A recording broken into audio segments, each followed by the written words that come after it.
Well, I was in and out of foster homes. My father was murdered in front of me. My mother married the guy that killed my father. My name's Thomas Moriarty. I'm homeless since 2010. His best friend was sleeping with my mother. He came home, found out that so he started beating him up. He grabbed my father, and it happened in front of me and my older brother.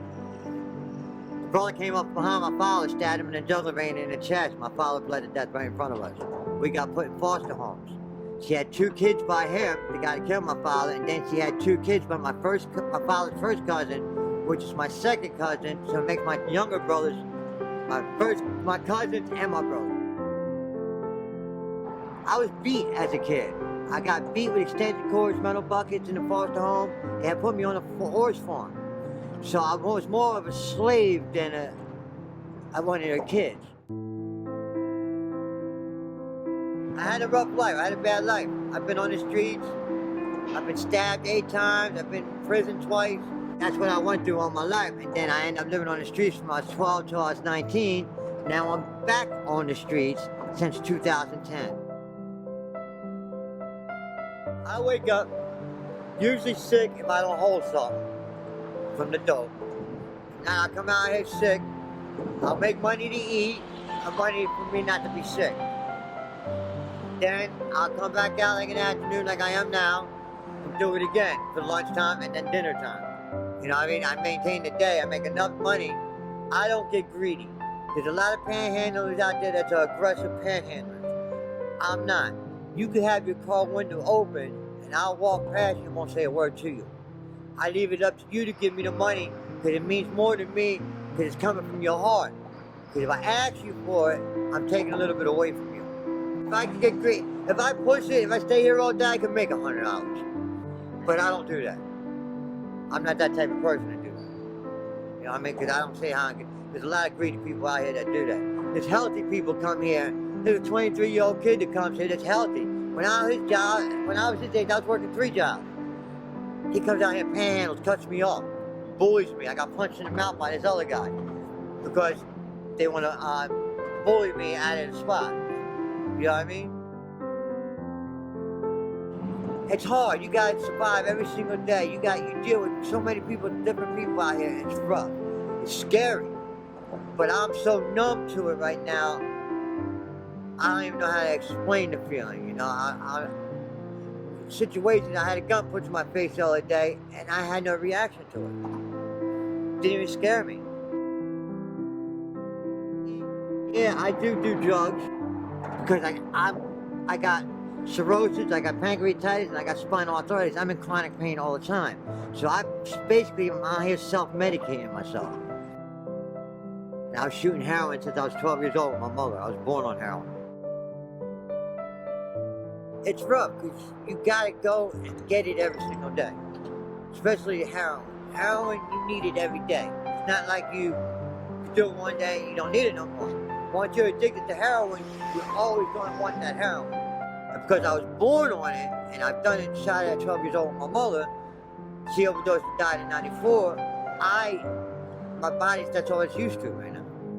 Even if I don't do it for 20 years, I'm gonna be a heroin addict till the day I die because you're always gonna crave that heroin.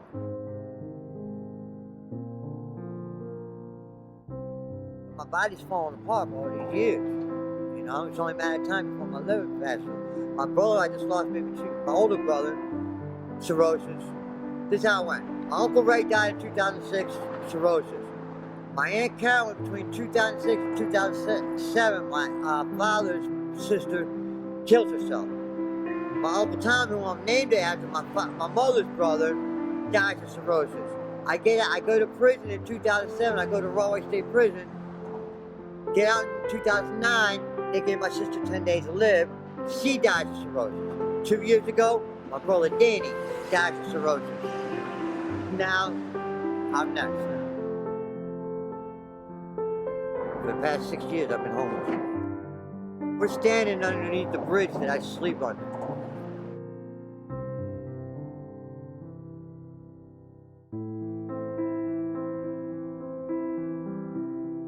I used to stay on the train tracks over there, but now, because the Conrail cops people robbing the trains don't want nobody under there no more, so I end up moving over here. Sometimes when it gets real cold, I go sleep in the hospital emergency room. I used to stay in Montgomery Projects hallway, but they knocked the buildings down, so now. This shouldn't be like that.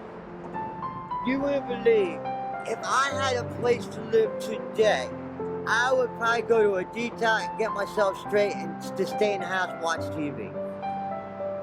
As long as I got food. And I won't even come out here to bother nobody, you know? There's a lot of us feel like that. You wouldn't believe how many of us feel like that. We had a place, I would start crying if I had a key in my hand and open my own door. Right now, I would start crying like a little baby. If I had my own key, I could walk in my own house and I could cook my own food. I want to start helping people. I help people now, but not like I want to.